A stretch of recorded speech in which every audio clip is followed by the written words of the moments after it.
penulisnya tidak ada yang sezaman dengan peristiwa-peristiwa yang ada di situ.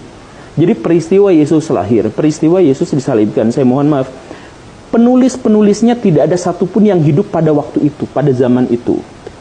Guru Gembul dan Maya Estianti berbicara tentang kekristenan, maka mereka yang bukan Kristen ini berusaha untuk memayungi doktrin dan konsep teologi mereka, dan keluarlah pernyataan bahwa secara saintis dan historis tidak ada penulis Injil yang hidup sejaman dengan peristiwanya Yesus Kristus. Tapi apakah benar demikian? Mari kita bahas. Yang pertama, Injil Matius. Injil Matius ditulis oleh Matius sendiri yang merupakan seorang pemungut cukai dan termasuk di dalam 12 murid dan rasulnya Yesus Kristus sendiri. Bahkan secara saintis, penemuan naskah Magdalen yang disimpan di Magdalen College di Oxford di Inggris itu membuktikan bahwa Injil Matius itu sudah selesai ditulis sebelum tahun 66 Masehi. Dan tidak hanya itu, pada abad pertama, Irenaeus yang merupakan murid langsung dari Polikarpus dari Yohanes, itu mengungkapkan dalam bukunya Melawan Ajaran Sesat bahwa yang menuliskan Injil Matius adalah Rasul Matius sendiri, yaitu salah satu dari ke-12 muridnya Yesus Kristus sendiri.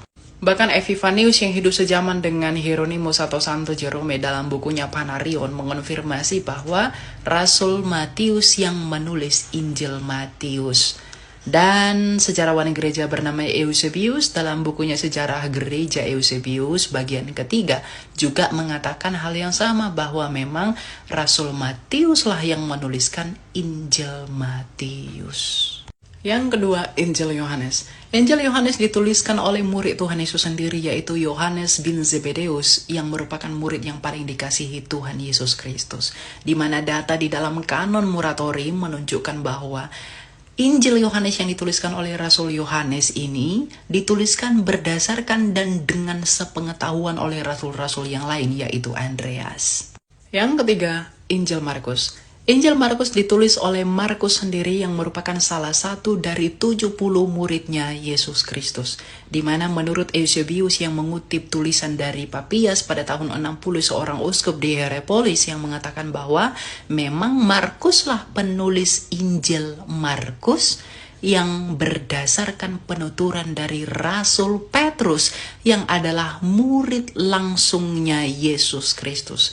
Jadi Rasul Markus itu mencatat Injil Markus berdasarkan apa yang dituturkan oleh Petrus sendiri. Bahkan Hieronymus atau Santo Jerome dalam bukunya De Filiis Illustribus di bagian ke-8 mengatakan bahwa Markuslah yang menulis kitab Markus berdasarkan penuturan Petrus bagi masyarakat Roma yang berbahasa Yunani. Yang keempat adalah Injil Lukas. Injil Lukas ditulis oleh Lukas sendiri yang merupakan salah satu dari 70 muridnya Yesus Kristus. Tujuannya dituliskan Injil Lukas ini adalah untuk diberitahukan kepada Theophilus mengenai keajaiban Yesus Kristus.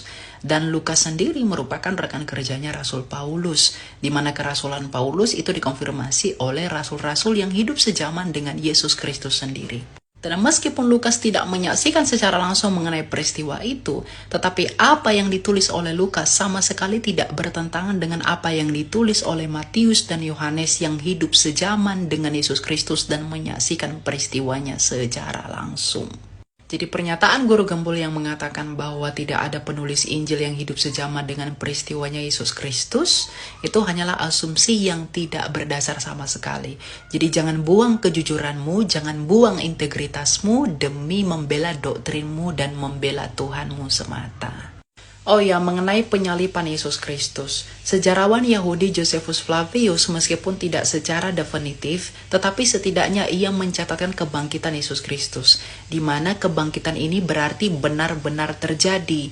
Dan asumsi yang mengatakan Yesus diserupakan dengan Yudas lah, apalah, si Barnabas lah, si Yohanan lah, siapalah, itu tidak punya bukti sama sekali. Jadi kalau Anda menyalahkan kekristenan dengan tidak ada yang hidup sejaman dengan Yesus lah, dengan bla bla bla, itu tidak membuat imanmu benar, gitu loh.